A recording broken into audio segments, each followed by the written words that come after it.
Good morning everyone, मैं अजहर आपके अपने YouTube channel Avon study center में तहे दिल से स्वागत करता हूं। दोस्तों, आज हम लोग बात करने वाले हैं जियोमेट्री मैथमेटिक्स से, जो कि काफ़ी इंपॉर्टेंट है हर कॉम्पिटिटिव एग्जामिनेशन के लिए। और आज हम लोग बात करने वाले हैं CTET, JTET, सुपर टेट या तो HTET या रेट जैसे एग्जामिनेशन हो, और भी SSC JSSC सब जगह आपको ये काम आने वाला है। एक ही वीडियो में पूरा का पूरा जियोमेट्री का पूरा कॉन्सेप्ट खत्म करने वाला है, ठीक है।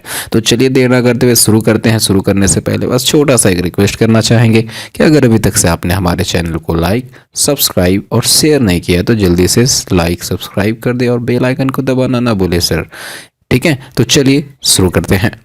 सबसे पहले ज्योमेट्री में हम लोग बात करेंगे, जीरो डायमेंशंस की बात करेंगे। जीरो डायमेंशंस का मतलब होता है जिसका ना तो चौड़ाई हो, लंबाई हो, ना तो ऊंचाई हो, ना तो कोई मोटाई हो, है ना, उसको कहते हैं जीरो डायमेंशंस, यानी जिसकी कोई विमाएँ नहीं हो। तो किसका कोई विमाएँ नहीं होता है, तो आपको पता होना चाहिए पॉइंट का। बिंदु जो होता है उसकी कोई भी विमाएँ नहीं होती है ना, जिसकी ना लंबाई, ना चौड़ाई और ना मोटाई होता है। और पहली बात, अब बिंदु से रिलेटेड दो टॉपिक। सबसे पहला बात क्या है कि एक बिंदु से आप ना इन्फिनिटी लाइन्स खींच सकते हैं। जैसे कि आपके पास एक पॉइंट है, यहाँ पर इस पॉइंट से होते हुए एक लाइन खींचा गया, दो लाइन खींचा गया, तीन लाइन खींचा गया, ना, मतलब अनंत रेखाएं खींची जा सकती है, और भी तो रेखाएं खींची जा सकती है। मतलब एक बिंदु से होती हुई, है ना, अनंत रेखाएं खींची जा सकती है, ठीक है। उसके बाद दूसरी बात जो हम लोग बात करेंगे कि जब दो बिंदुओं से एक ही रेखा खींचा जा सकता है, ठीक है, उसको हम लोग क्या कहते हैं।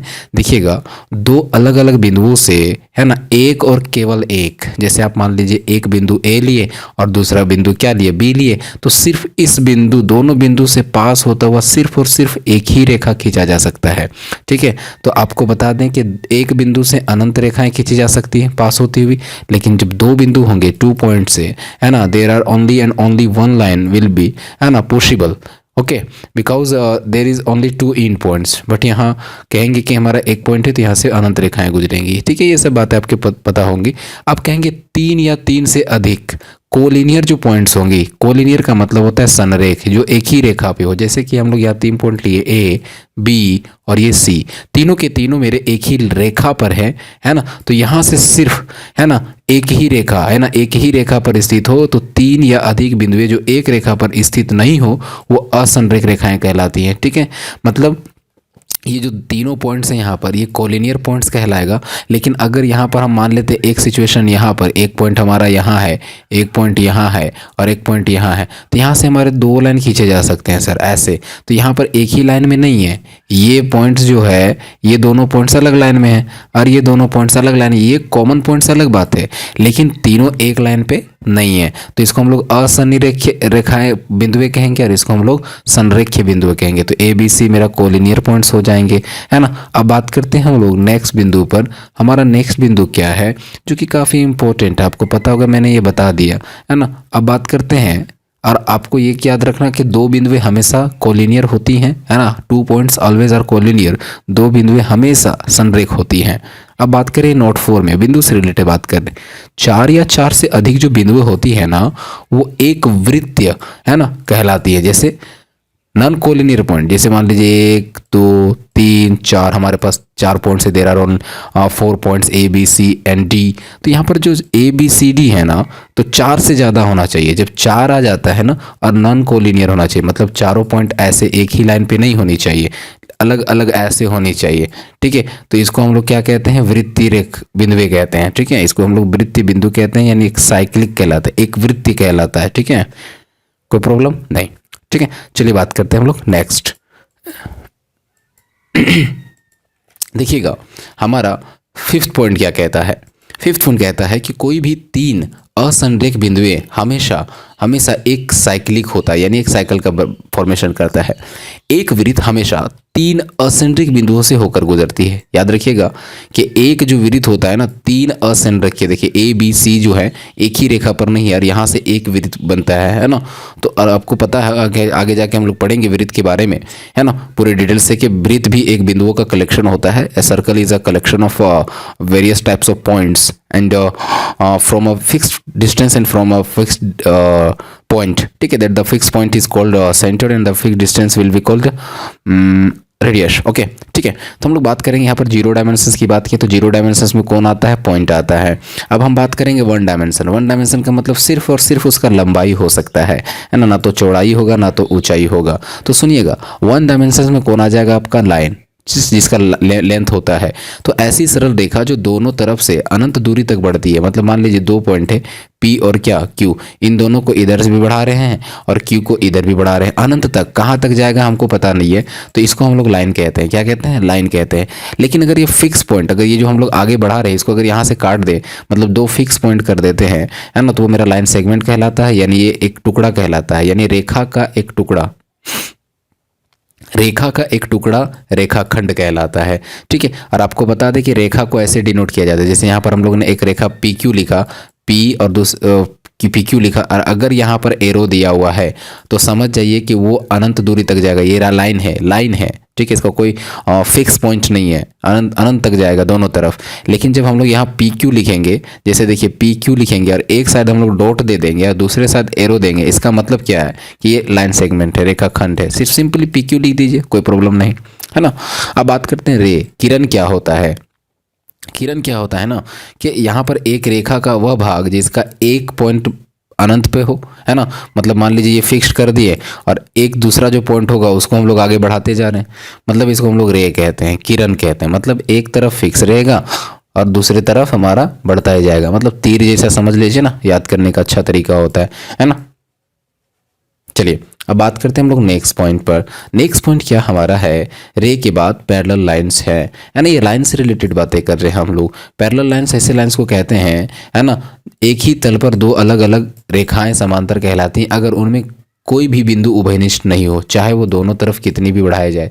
जैसे मान लीजिए कि इस लाइन को हम ए बी को इधर भी बढ़ाएं इधर भी बढ़ाएं, है ना, सी डी को इधर भी बढ़ाएं और इधर भी बढ़ाएं, कहीं पर भी एक दूसरे को ऐसे इंटरसेक्ट नहीं करेंगे, है ना। आपके कॉपी में जो लाइंस होती है ना, जो लिखने के लिए दिए रहते हैं, हर जगह उन सभी का डिस्टेंस आपस में बराबर होता है, तो उसको कौन सा लाइंस कहते हैं, पैरेलल लाइंस कहते हैं। ठीक है, अब बात करेंगे हम लोग इससे रिलेटेड कुछ ज़रूरी बातें। पैरेलल लाइंस को कैसे लिखा जाता है आपको पता होगा कि जैसे एक लाइन ए बी है तो ए बी पहले लिखेंगे, और रेखाखंड है ये, और दूसरा रेखाखंड क्या है मेरे पास, सी डी, ये दोनों पैरेलल है तो यहाँ पर ऐसे करके हम लोग पैरेलल यानी समांतर का साइन ऐसे लिखा जाता है। आपको बता देते हैं कि दो समांतर रेखाओं के बीच जो परपेंडिकुलर डिस्टेंस होता है ना, यानी ये वाला डिस्टेंस हर जगह सेम होता है। यहाँ पर अगर 4 सेंटीमीटर है तो यहाँ पर भी 4 सेंटीमीटर होगा, और अगर इधर 2 सेंटीमीटर कर देंगे तो ऐसे ना बन जाएगा लाइन।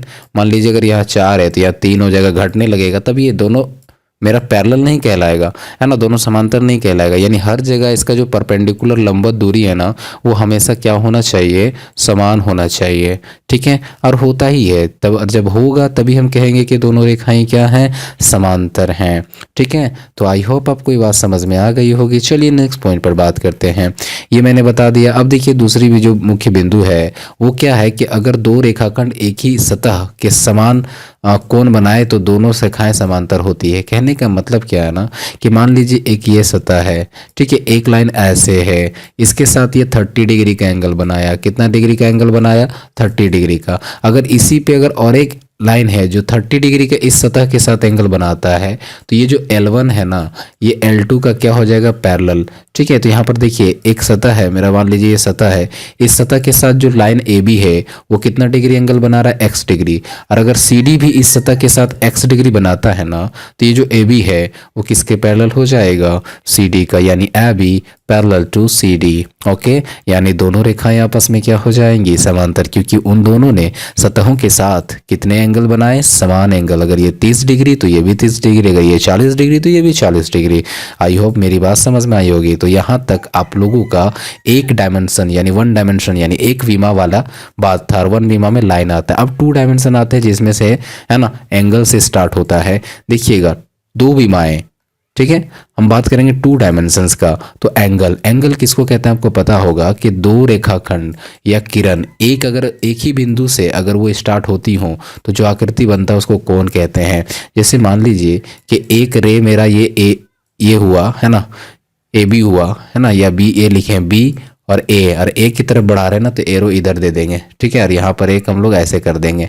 तो यहाँ पर क्या हो जाएगा ना, कि यहाँ पर एक मेरा ये रे है और एक बी से ही मेरा एक दूसरा रे बी सी निकला, तो इन दोनों के बीच में जो एंगल बनाना, इसको यानी जो सतह बना, इसको हम लोग क्या कहते हैं, आकृति जो बनी उसको हम लोग कोण कहते हैं। और अंत अंत कोण है ना, अंत बिंदु कोण का शीर्ष वर्टेक्स कहलाता है। और देखिए जहाँ पर कोण का फॉर्मेशन होता है तो ये वाला जो पॉइंट है ना बी, यहाँ वर्टेक्स कहलाएगा। और कोण को कैसे लिखा जाता है तो आपको पता होगा, यहाँ पर सिंपल में कोण ए बी सी लिख दे, और जहाँ पर एंगल बनेगा उसको बीच में लिखा जाता है, याद रहना चाहिए। हमारा एंगल कहाँ बन रहा है, बी में, तो बी को यहाँ रखेंगे, या तो आप ऐसे भी लिख सकते हो C B A, but B को हम लोग बीच में रखेंगे क्योंकि एंगल हमारा यहाँ बन रहा है ना। या इसको ऐसे भी लिखते हैं ए बी सी, या सी बी ए भी बोल सकते हैं, सी बी ए भी बोल सकते हैं, क्योंकि यहाँ एंगल को दिखाना है। ठीक है, आई होप ये बातें समझ में आ रही होगी। चलिए हम बात करते हैं नेक्स्ट पॉइंट पर। हमारा नेक्स्ट पॉइंट क्या है, देखिए कोण के प्रकार के बारे में, ये बहुत ही इंपॉर्टेंट है, एग्जाम में पूछ लिए जाते हैं, डायरेक्ट पूछे जाते हैं sir.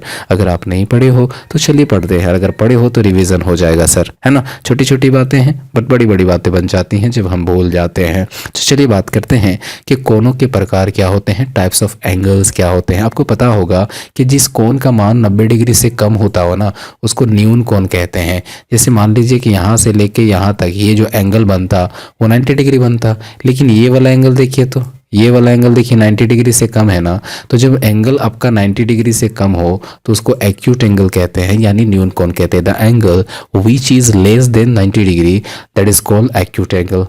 Is it clear, is it clear, okay. चलिए बात करते हैं नेक्स्ट। एक्यूट एंगल के बाद हमारे पास राइट एंगल आ जाएगा, है ना। मतलब अगर आपके पास एंगल पूरा का पूरा 90 डिग्री हो तो उसको हम लोग क्या कहेंगे, एक्यूट एंगल नहीं कहेंगे, उसे कहेंगे राइट एंगल। और जब 90 डिग्री से कम हो जाता है ना तो उसे कहते हैं एक्यूट एंगल। आई होप समझ में आ गया होगा। चलिए बात करते हैं नेक्स्ट टाइप पर। हमारा नेक्स्ट टाइप क्या है, तो मैंने कहा ना कि दूसरा हमारा क्या है, राइट एंगल है।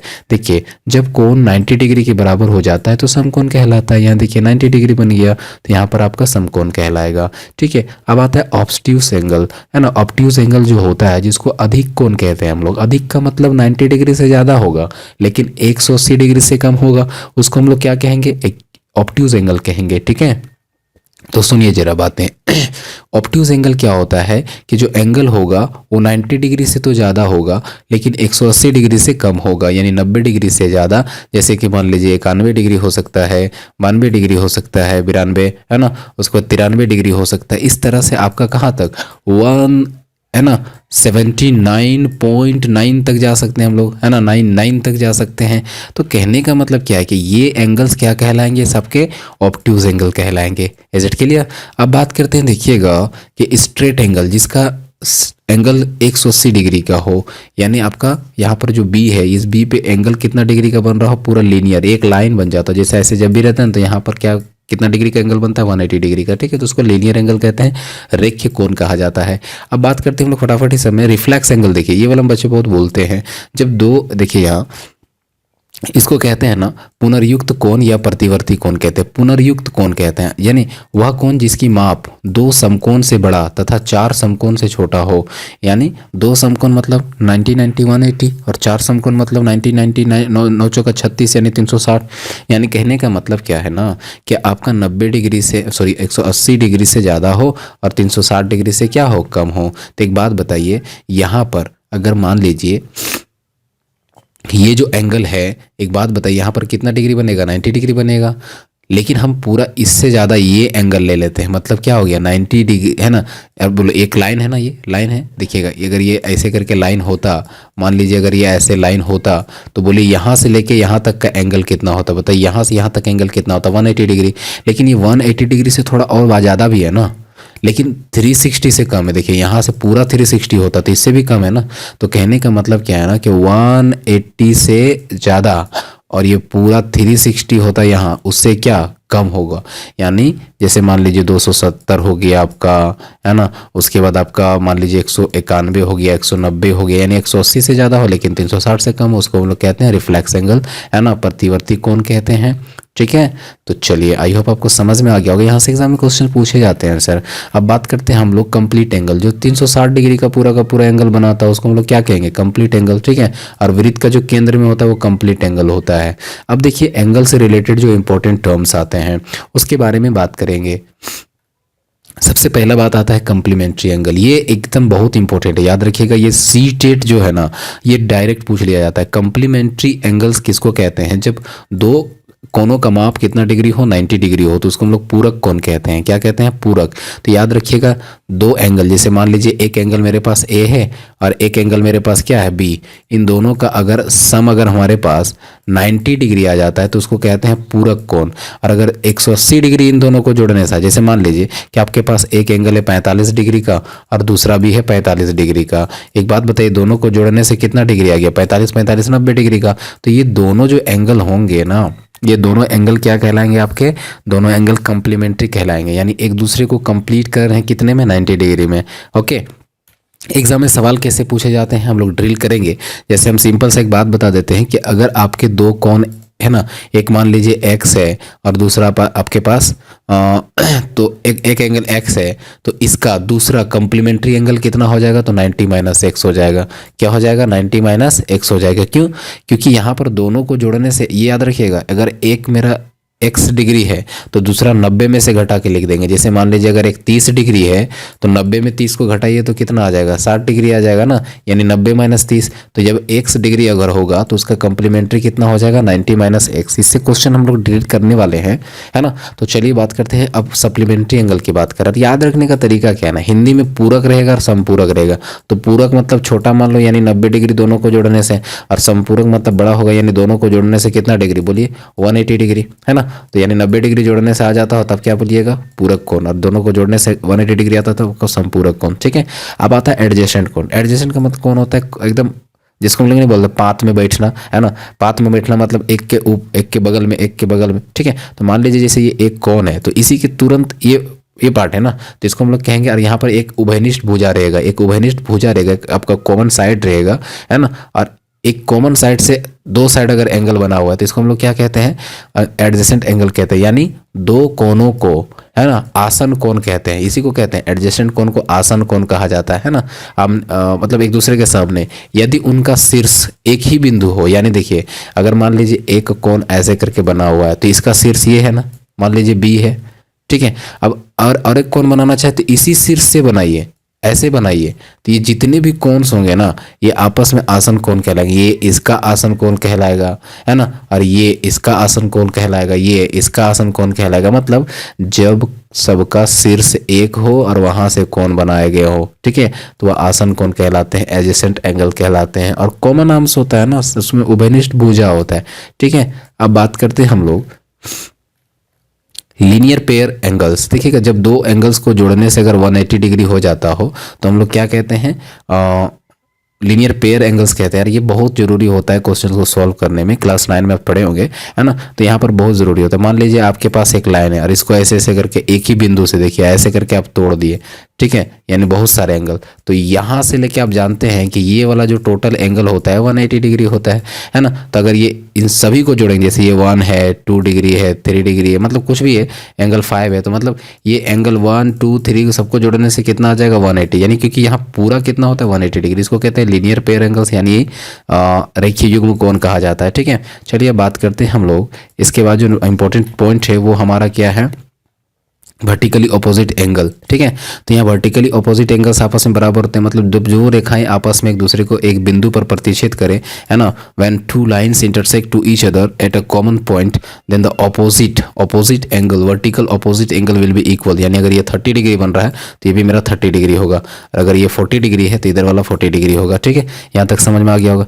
अब देखिएगा, जब दो रेखाएं एक दूसरे को काटती हैं ना तो शीर्षाभिमुख कोण समान होता है, यानी शीर्षाभिमुख किसी को कहते हैं, है ना। तो ऊपर नीचे का कोण आपस में बराबर होगा, लेफ्ट राइट का आपका क्या हो जाएगा? बराबर हो जाएगा, है ना। तो ये हो गया आपका क्या? शीर्षाभिमुख कोण, वर्टिकली ऑपोजिट एंगल। अब बात करते हैं हम लोग नेक्स्ट का। तो नेक्स्ट कहता है परपेंडिकुलर, है ना। परपेंडिकुलर लंब क्या होता है? जब भी जैसे कोई रेखा ए है उस पर अगर परपेंडिकुलर डालिएगा ना, परपेंडिकुलर डालिएगा तो ये इसको बाइसेक्ट करता है। क्या करता है? बाइसेक्ट करता है। ठीक है, याद रखिएगा ये बात। ठीक है। तो यानी जब भी कोई रेखाएं एक दूसरे पर लंब होती है ना तो उसके बीच का कोण कितना डिग्री होता है? 90 डिग्री होता है। उसके बाद परपेंडिकुलर बाइसेक्टर, मैंने ये बता दिया ना कि परपेंडिकुलर बाइसेक्टर क्या होता है कि जब एक लाइन अगर आपका परपेंडिकुलर डाला जाए, देखिएगा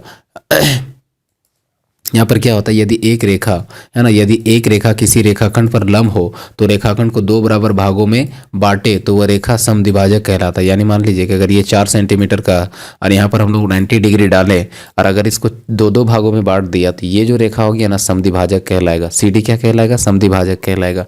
तो यहाँ पर आपका सिर्फ परपेंडिकुलर बोलेगा तो ये वाला बराबर नहीं होगा, लेकिन अगर जब आपको बोल देगा एक रेखा का के ऊपर एक समद्विभाजक खींचा जाता है, मतलब इन दोनों को बराबर बांट दिया, परपेंडिकुलर भी होगा और इन दोनों को बराबर बांट देगा। क्योंकि इसका नाम हम लोगों ने परपेंडिकुलर नहीं कहा, लंबवत नहीं कहा, लंब रेखा नहीं कहा, हम लोगों ने कहा उसको समद्विभाजक। तो समद्विभाजक एक समद्विभाजक जो होता है एक लंबवत रेखा ही होता है, लेकिन जिस रेखा पर पड़ता है ना उसको दो बराबर भागों में क्या करता है, बांट देता है। जैसे मान लीजिए एक रेखा है, इस पे एक लाइन परपेंडिकुलर डालें तो ये परपेंडिकुलर लाइन है, लेकिन इसको इसी को समद्विभाजक कब कहेंगे, जब इन दोनों को कितने बराबर भागों में बांट देगा, इक्वल बराबर भागों में। ठीक है, दो बराबर भागों में बांट देगा। जैसे अगर ये 4 था तो अगर यहाँ 2 2 बांट दिया तो ये आपका समद्विभाजक कहलाएगा। लेकिन अगर ये 4 और अगर यहाँ पर डाले और अगर ये 1 और इधर 3 है ना, तो ये मेरा समद्विभाजक नहीं कहलाएगा, ये कहलाएगा सिर्फ लंबवत रेखा। यहाँ पर 90 डिग्री सिर्फ बनेगा। ठीक है, तो आइए आपको समझ में आ गया होगा। अब बात करते हैं हम लोग नेक्स्ट वाला। तो यहाँ पर जो CD है ना वो AB का क्या है, परपेंडिकुलर है लेकिन समद्विभाजक कहलाएगा। ठीक है,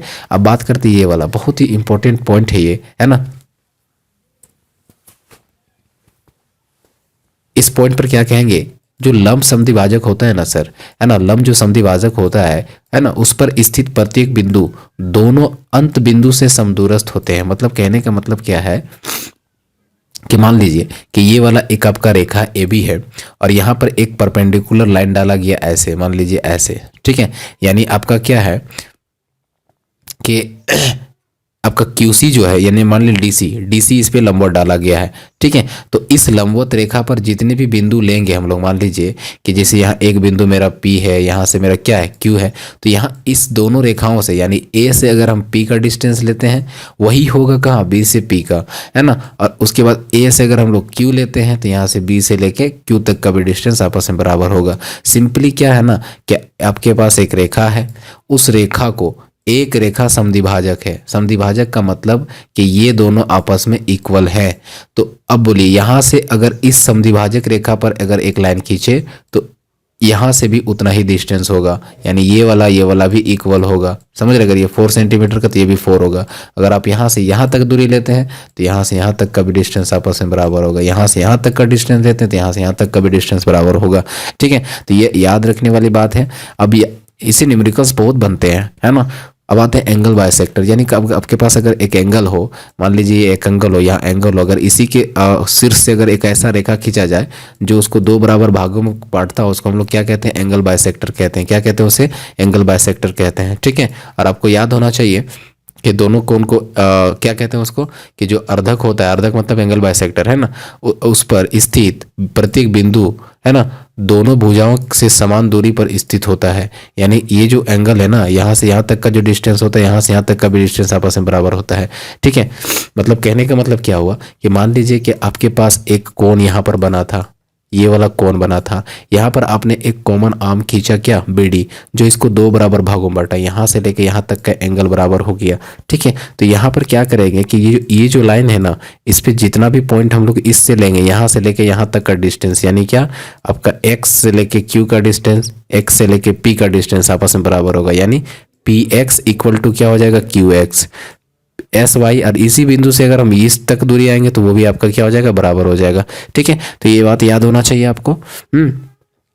क्लियरली, एकदम क्लियरली यहाँ साफ शब्दों में मैंने कहा है कि सिंपल सा आपको याद ये रखना है ना कि मान लीजिए कि आपके पास ऐसे करके एक कोण बना हुआ है, मान लीजिए यहाँ पर एक कोण बना हुआ है। ठीक है, और ये कोण है और इस पे एक ऐसे करके एक लाइन लिए हुए जो इसको दो इक्वल बांटों में कोण को बांट रहा है। वहां पर हम लोग भुजा के बोले थे, जैसे कि इससे पहले क्या देखे थे कि एक लाइन था उसमें हम लोग समद्विभाजक खींचे, तो ये अगर दोनों बराबर है तो यहाँ से इन दोनों के अंत बिंदुओं से इस लाइन में जो इसको बराबर भागों में समद्विभाजक जो है, इस पे हर बिंदु से डिस्टेंस बराबर होगा, यानी यहाँ से यहाँ तक का लेंथ बराबर होगा, यहाँ से यहाँ तक। तो इसी तरह से यहाँ भी है कि अगर एक कोण है, लाइन नहीं है, उसको दो बराबर भागों में बांटा जाता है, तो इस देखो दोनों जो आर्म्स है, इसके दो भुजाएं जो है, ये वाला और ये वाला, यहाँ से इसका डिस्टेंस या 90 डिग्री होगा, है ना, और यहाँ से यहाँ तक का डिस्टेंस बराबर होगा, यहाँ से यहाँ तक का डिस्टेंस, और इसी पॉइंट से यहाँ से यहाँ तक का डिस्टेंस भी आपस में बराबर होगा, यानी यहाँ 90 डिग्री बनेगा।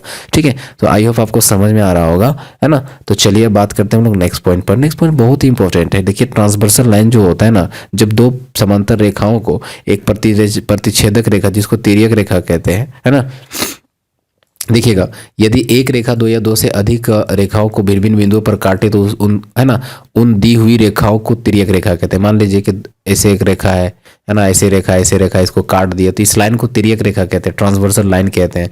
ठीक है, और आपको बता देते हैं कि जो ट्रांसवर्सल लाइन होता है वो, है ना, उसके बात करते हैं। जैसे मान लीजिए कि ये 9 क्लास का एकदम फिक्स बुक में था। जैसे मान लीजिए कि ए बी है ना, और ये सी डी है। पहली बात तो दोनों पैरेलल नहीं है। देखिए क्या बात, ए बी पैरेलल है क्या सी डी का? नहीं ना। तो इधर अगर हम बढ़ाएंगे तो एक बात बताइए, इधर कटेगा कि नहीं, है ना। तो यहाँ पर जो ये पी क्यू है ना, ये पी क्यू कहलाएगा हमारा ट्रांसवर्सल लाइन कहलाएगा, यानी तिर्यक रेखा कहलाएगा। ठीक है, और यहाँ बहुत सारे कौन बनाया है इसका, देखिए यहाँ ए है ना, 1 2 3 4 ये सब एंगल का फॉर्मेशन किया है। ठीक है, तो चलिए हम बात करते हैं कि यहाँ पर जो इंपॉर्टेंट बात यहाँ पर क्या है कि आपको बता देते हैं। देखिए सबसे पहले हम यहाँ पर आपको बता देते हैं कि ये जैसे मान लीजिए ये एक लाइन ए बी था और दूसरा रेखा हमारे पास क्या था, सी डी था, और ये एक टेढ़ी रेखा यानी तिर्यक रेखा यहाँ पर खींचा गया।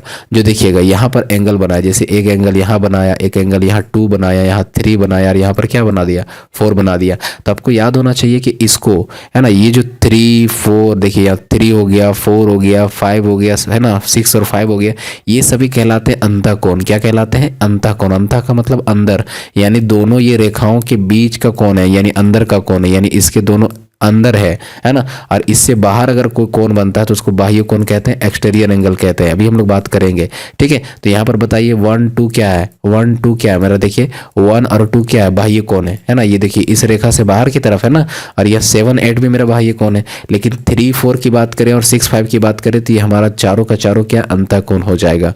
और यहाँ से हम लोग अभी बात करेंगे प्रॉपर्टी को, जो कि बहुत इंपॉर्टेंट है ना। आपको बता दे, देखिएगा 8 तरह का कोण बना हमारे पास। देखिए 8 तरह के जो कोण बने उनमें से सबसे पहले तो एक्सटीरियर एंगल, बाह्य कोण कौन कौन था, देखिए तो ऊपर में 1 2 था और 7 8 था। देखिए 1 2 और क्या 7 8 बाह्य कोण, और 3 4 और 5 6 क्या मेरे कह इंटीरियर एंगल्स। उसके बाद देखिए अब आता है ना 4 पेयर्स हैं, यानी 4 जोड़ी हैं संगत कोण का, जिसको हम लोग कहते हैं कोरस्पॉन्डिंग एंगल। कोरस्पॉन्डिंग एंगल कौन कौन, देखिए 2 का कोरस्पॉन्डिंग कौन है, 6। जरा गौर से देखिएगा,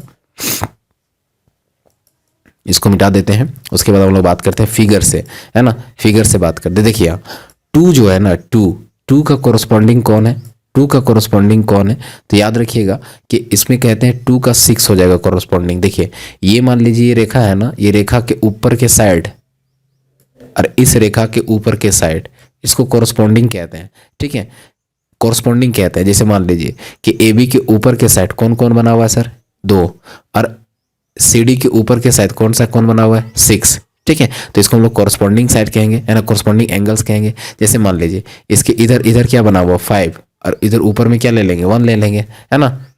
कोई दिक्कत है यहाँ तक, नहीं। उसके बाद देखिए इस लाइन के हम लोग नीचे की तरफ लेंगे 3, तो 3 का कोरस्पॉन्डिंग कौन हो जाएगा, 7, और 4 का कोरस्पॉन्डिंग एंगल्स कौन हो जाएगा, 8, है ना। कोई दिक्कत है यहाँ तक, तो 4 का क्या हो जाएगा, 8 हो जाएगा। अब बात करते हैं हम लोग, यहाँ कोरस्पॉन्डिंग के बाद आ जाता है अल्टरनेट इंटीरियर एंगल।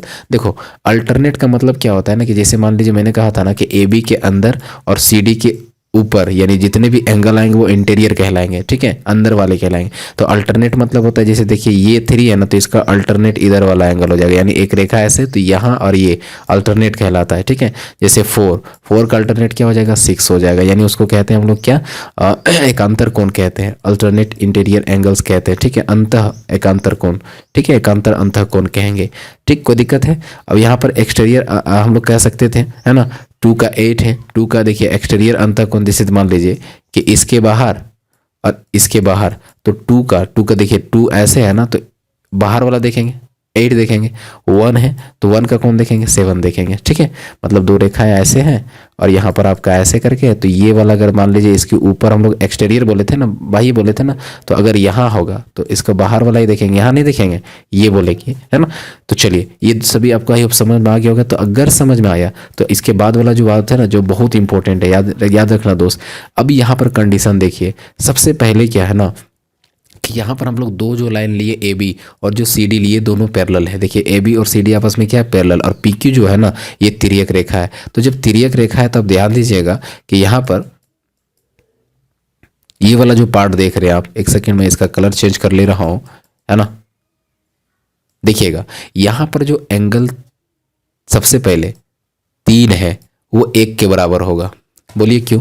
मैंने कहा था ना कि जब दो रेखाएं एक दूसरे को ऐसे प्रतिच्छेद करती हैं तो इसका शीर्षाभिमुख कोण आपस में क्या होता है? बराबर होता है। तो देखिए तो यहाँ पर ये वाला लाइन और ये वाला लाइन एक दूसरे को प्रतिच्छेद किया तो यहाँ पर एंगल 1 है ना, और ये एंगल 2 मतलब एंगल 3 आपस में क्या हो जाएगा? बराबर हो जाएगा। इसी तरह से कह सकते हैं एंगल 2 और एंगल 4 आपस में बराबर हो जाएगा, एंगल 6 और एंगल 8 बराबर हो जाएगा, एंगल 5 और एंगल 7 बराबर हो जाएगा आपस में। अगर मेरा एंगल 2 है, मान लीजिए ऐसे करके कोई रेखा है सर, अगर ये 30 डिग्री थी ये भी तो 30 डिग्री होगा, अगर ये 30 डिग्री थी ये भी तो 30 डिग्री होगा, है ना। तो यहाँ पर इसको कहते हैं शीर्षाभिमुख कोण। तो 1 है ना, 1 किसके बराबर पहले हो जाएगा? 1 किसके बराबर हो जाएगा? 3 का, है ना। यानी 1 किसके इक्वल हो जाएगा? 3 का, 2 किसके इक्वल हो जाएगा? 4 का, 6 किसके इक्वल हो जाएगा? 8 का, 5 किसके इक्वल हो जाएगा? 7 का। ठीक है, पहला प्रॉपर्टी। दूसरा प्रॉपर्टी क्या है आप याद रखिएगा। दूसरा प्रॉपर्टी क्या है हमारे पास कि आपको मैंने बताया कि जो अल्टरनेट इंटीरियर एंगल होंगे यहाँ पर बराबर होंगे। जैसे मान लीजिए कि इंटीरियर एंगल 3 है, 6 है ना, 4 है और 5 है, लेकिन अल्टरनेट 3 का अल्टरनेट कौन है? 5। तो 3 जितना होगा यानी angle 3 will be equal to क्या? एंगल 5। ठीक है, उसके बाद ये 4 है, ये भी इंटीरियर है क्योंकि ए बी के अंदर है और सी डी के ऊपर की तरफ है ना। तो ये इंटरनेट कहलाएगा, क्या कहते हैं उसके? इंटीरियर कहेंगे। तो जो 4 का अल्टरनेट कौन होगा? 6 होगा। तो यहाँ पर कहेंगे angle 4 will be equal to angle क्या? 6। ठीक है, तो दो प्रॉपर्टी हो गया कि अल्टरनेट इंटीरियर एंगल्स आपस में क्या होंगे? इक्वल हो जाएंगे। जैसे मतलब क्या है कि जैसे पहला बात मैंने क्या बताया कि शीर्षाभिमुख यानी 1 किसके बराबर होगा? 3 का, 2 किसके बराबर होगा? 4 का, 6 किसके बराबर होगा? 8 का, और 7 किसके बराबर होगा? 7 किसके? 5 का। ठीक है, अब उसके बाद हम लोगों ने क्या बताया कि अल्टरनेट इंटीरियर एंगल, जैसे मान लीजिए हमारे पास 3 है तो 3 का अल्टरनेट कौन होगा? 5। 4 है तो 4 का अल्टरनेट कौन होगा? 6। मतलब यू है ना, यहाँ पर जो एंगल होगा यहाँ पर होगा और यहाँ पर जो एंगल होगा वो इसको इक्वल होगा। अगर मेरा ये एंगल 4 होगा वो एंगल किसके? 6 का इक्वल हो जाएगा। ठीक है, ये हो गया दो प्रॉपर्टी। अब देखिए एक बात बताते हैं, अब आते हैं हम लोग कोरस्पॉन्डिंग एंगल्स आपस में इक्वल होंगे, है ना। तो कोरस्पॉन्डिंग मैंने क्या बताया था कि जैसे मान लीजिए 2 लाइन है तो इसके ऊपर इस साइड वाला और ये वाला कोरस्पॉन्डिंग कहलाएगा। तो मान लीजिए 2 का कोरस्पॉन्डिंग कौन है? 6 है, तो एंगल 2 इक्वल टू क्या हो जाएगा? 6 हो जाएगा।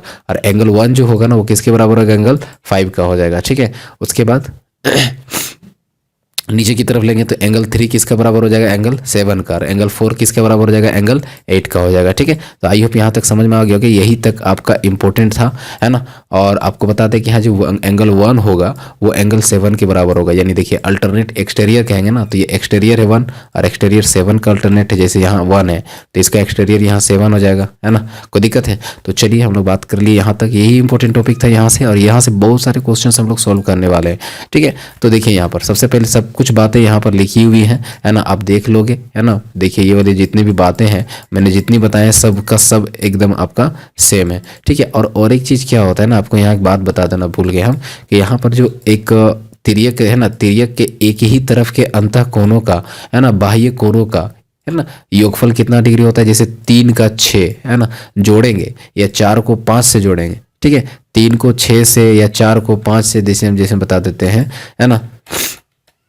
जैसे मान लीजिए यहाँ 3 है ना, 3 है ना, इसको 6 से जोड़िएगा। जैसे मतलब 2 समांतर रेखा है जिसमें तिर्यक रेखा है, तो ये जो एक साइड का एंगल है ना सर, ये एंगल और ये एंगल, ये एक साइड का एंगल, इसको है ना इन दोनों का सम क्या होता है? 180 डिग्री होता है। अगर इधर का कोण ले रहे हैं, जैसे मान लीजिए 4 और किसको जोड़ेंगे? 5 से, तो दोनों का सम कितना होता है? 180 डिग्री होता है। ठीक है, जैसे इधर 2 का लेंगे किससे? 7 से, मतलब एक रेखीय कोण, यानी एक तरफ का कोण और ये कोण दोनों आपस में कितना डिग्री होगा? 180 डिग्री होगा। ठीक है, तो ये याद रखिएगा, ये बताना भूल गए थे हम। उसके बाद सभी कुछ आपको मिल जाएगा वीडियो में, आप देख लीजिए, वीडियो को पॉज करें, उसके बाद आप स्क्रीनशॉट ले लें और नोट्स करना जरूर ना भूलें, है ना। तो चलिए बात करते हैं नेक्स्ट। यानी कहने का मतलब क्या नेक्स्ट में है कि यदि 2 रेखाएं एक तिर्यक रेखा काटती है ना, तो उपरोक्त में से कोई एक स्थिति सही पाया जाता है तो दोनों रेखाएं तो समांतर होगी।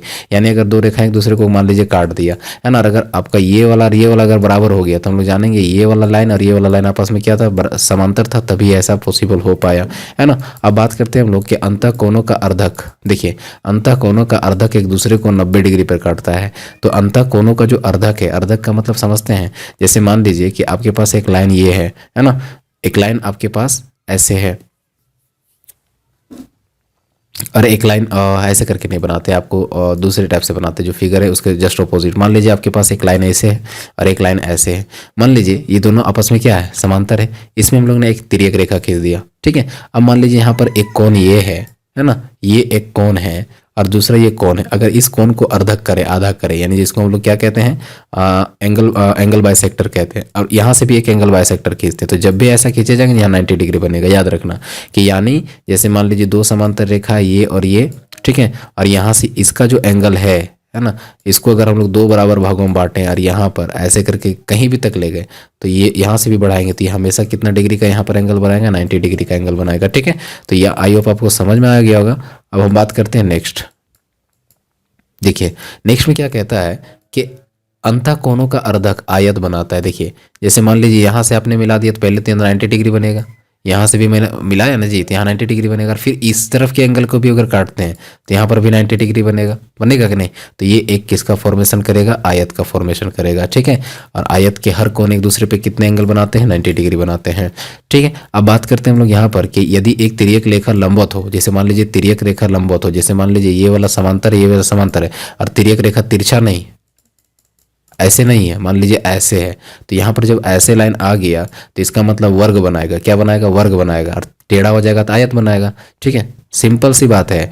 जैसे हम दो कंडीशन ले लिए, ऐसे ले लिए, अगर ये लाइन ऐसे है, ठीक है, तो अगर यहाँ से अगर हम अर्धक करते हैं ऐसे, तो यहाँ पर तो 90 डिग्री बना। और अगर इसको अर्धक करते हैं तो ये थोड़ा लंबा जाएगा और यहाँ ऐसे आएगा तो आयत बनेगा ना। लेकिन अगर हम ये बराबर ऐसे परपेंडिकुलर काटते हैं तो अगर इस एंगल को काटेंगे तो यहाँ भी ऐसे आएगा और यहाँ से भी दूरी डिस्टेंस आएगा, यहाँ से डिस्टेंस और यहाँ से डिस्टेंस दूरी आएगा। तो यानी क्या बन जाएगा, आपका एक वर्ग बन जाएगा। क्या बन जाएगा, वर्ग बन जाएगा, ठीक है। तो ये पॉइंट आपको समझ में आ गया होगा, है ना। हम लोग एक ही वीडियो में इस पूरे को कंप्लीट नहीं कर पाएंगे, लेकिन फिर भी हम लोग कोशिश तो कर रहे हैं कि पूरी कर दें। लेकिन हम लोग नेक्स्ट वीडियो में भी बात करेंगे। और ये कैसे होता है आप ये प्रूफ के साथ देख सकते हैं कैसे क्या होता है ना। अब हम लोग बात करते हैं मेजरमेंट ऑफ एंगल, ठीक है। जैसे सेक्साडेसिमल जो सेक्साडेसिमल जो सिस्टम होता है, इंग्लिश सिस्टम जिसको कहते हैं, है ना, इस सब के बारे में हम लोग बात कर लेंगे। तो आज के लिए इतना ही करते हैं। फिर नेक्स्ट वीडियो में हम लोग बात करेंगे पॉलीजन के बारे में कि पॉलीजन क्या होता है और उसके हम लोग सिमेट्री वगैरह के बारे में जानेंगे, ठीक है। तो आज के लिए इतना ही, इजाज़त दीजिए, धन्यवाद, अस्सलाम वालेकुम, सत श्री अकाल, जय हिंद।